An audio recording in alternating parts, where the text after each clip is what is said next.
Hey everybody, welcome to the live webinar here at BINA. Apologies for the late start. And a happy Lag BaOmer. Today is Lag BaOmer, the 33rd day of the Omer. Quite a happy day, a day of celebration, celebrating the anniversary of the yahrzeit of Rabbi Shimon Bar Yochai, who asked that the day of his passing should not be a day of sadness, but should be a day of celebration, as we've been discussing. So I thought what we'll do today to dedicate this webinar to Lag BaOmer. Obviously, Rabbi Shimon Bar Yochai, besides for being great in the halachic side of Torah, was also very great and perhaps the source of a lot of Jewish mysticism, what we know as Kabbalah. The Holy Zohar was authored by Rabbi Shimon Bar Yochai. So I thought what we'll do today is something a little bit more Kabbalistic in honor of Rabbi Shimon Bar Yochai, in the context of a very, very interesting question, a fascinating discussion that takes place in Tosfos, one of the commentaries of the Talmud. So, in this week's Parshas Emor, we learn about the commandments which are relevant to a kohen, a priest, those who would serve in the Beis Hamikdash, in the temple. And one of the commandments is that a kohen is forbidden to become impure. Meaning, how does someone become impure? If you touch a dead body, or you come into contact with a dead body, even being in the same room as a dead body, under the same roof, that would render a person impure. Now, a kohen, if they would do so, would become impure, so therefore they're commanded to not come into contact with a dead body, not to be under the same roof as a dead body, and therefore not to become impure, and be able to serve in the temple with absolute purity. There are exceptions. A kohen is allowed to become impure in order to bury their immediate relatives, son, daughter, unmarried sister, wife, parents, etc. But for a regular person, they would not be able to participate in the burial. Therefore, if you look at any Chevra Kadisha, which is the Jewish burial societies of the world, you will not find a kohen, because a kohen is forbidden to bury is forbidden to bury people for the most part.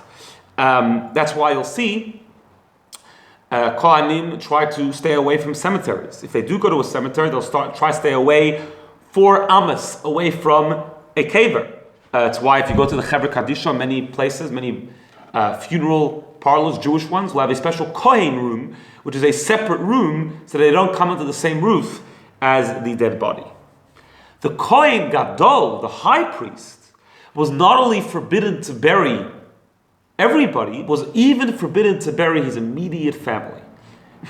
He was not allowed to become impure ever, because he was on such a high spiritual level.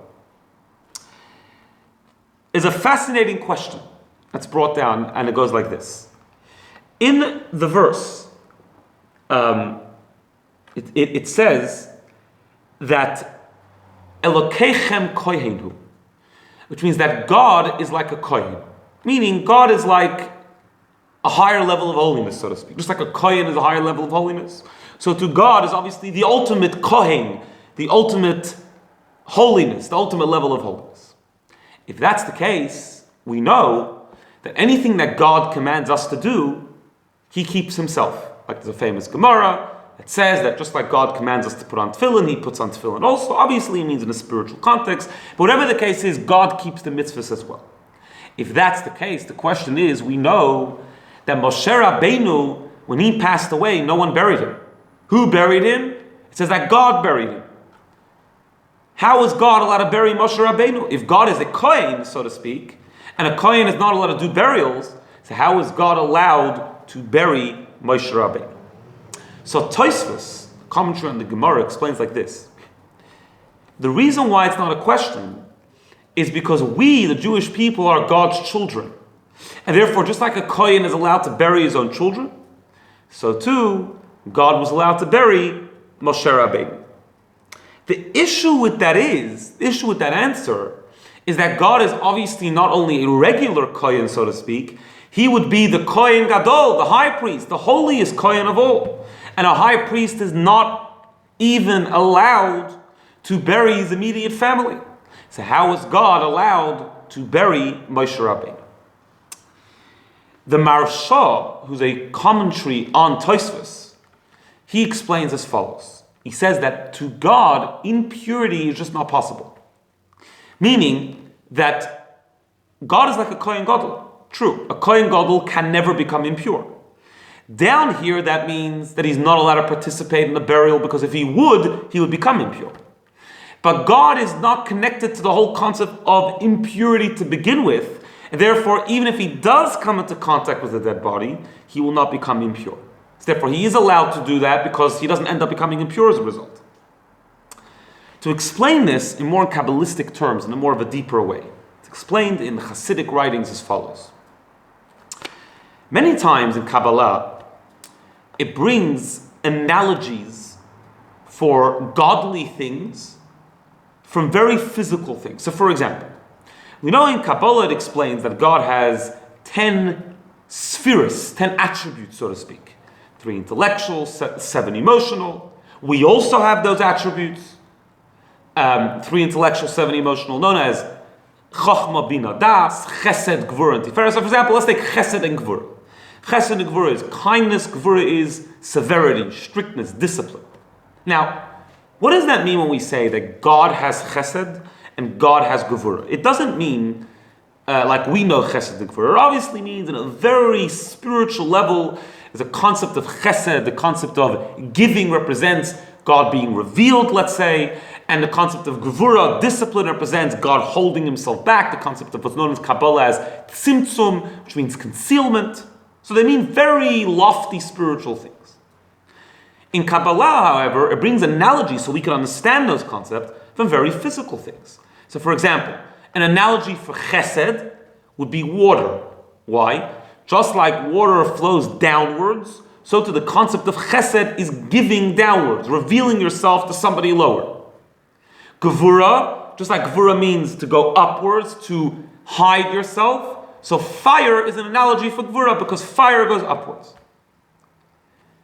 Whenever Kabbalah brings such analogies, we obviously understand that God's Chesed and God's Gvura is nothing like fire and water. Fire and water are very physical, mundane, limited, defined existence.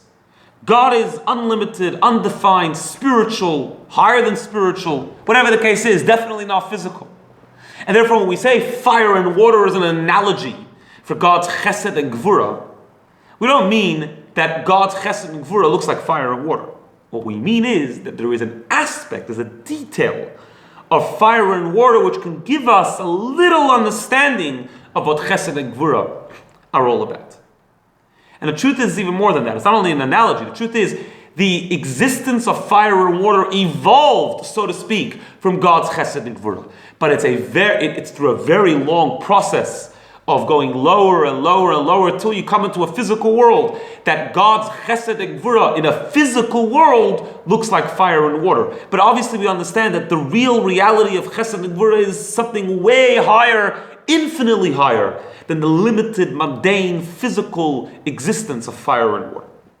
And this applies to every analogy that we bring for godliness from physical things, that is just a very minute detail of those things that describe to me and try to explain to me a little bit the godly concept. And the same thing is when we come to these concepts of a Kohen Gadol being an analogy for God. A Kohen Gadol is an analogy for God because God is obviously transcendent, and a Kohen Gadol has to remain transcendent. How do you see that? That he's not allowed to become impure. Right? However, down here what that means is that we have a person who can very much become impure, and therefore there's a law that has to stay away from impurity. But that's not the way it is by God. God is not technically not impure, meaning he's not just not impure because he didn't touch something impure. He is not impure, he is pure, he is transcendent essentially. He just is that way and always will be that way. Whatever he creates, whatever he comes into contact with, God is sublime, transcendent, essentially. Therefore, when we look at the Kohen Gadol down here, being somebody who cannot become impure, that's just an analogy. It's an expression of God's transcendence down here, but obviously infinitely lower than God's transcendence actually is. Therefore, a Kohen Gadol who actually can very much become impure has to stay away from dead bodies and can't bury them. God, who is essentially pure and nothing can make him impure, can in fact bury Moshe Rabbeinu and remain 100% pure, even though he has done so. Now we know that every single Jew, even though the Kohen Gadol is only one person, but every single Jew has the Kohen Gadol within them. We know this, for example, on Yom Kippur. We said that the Kohen Gadol would go into the Holy of Holies. Nowadays there is no Kohen Gadol, so in some way we all go into the Holy of Holies. We are our own Kohen Gadol, which is the depths of our soul, the depths of our neshama. We all have that place inside of us which can never become impure. Just like the Kohen Gadol is not allowed to become impure, so too we have that part of our neshama which is pure, essentially always connected to God, that can never be tainted and can never become impure. And the connection to Lag BaOmer specifically is because Rabbi Shimon Bar Yochai revealed to us the hidden parts of Torah.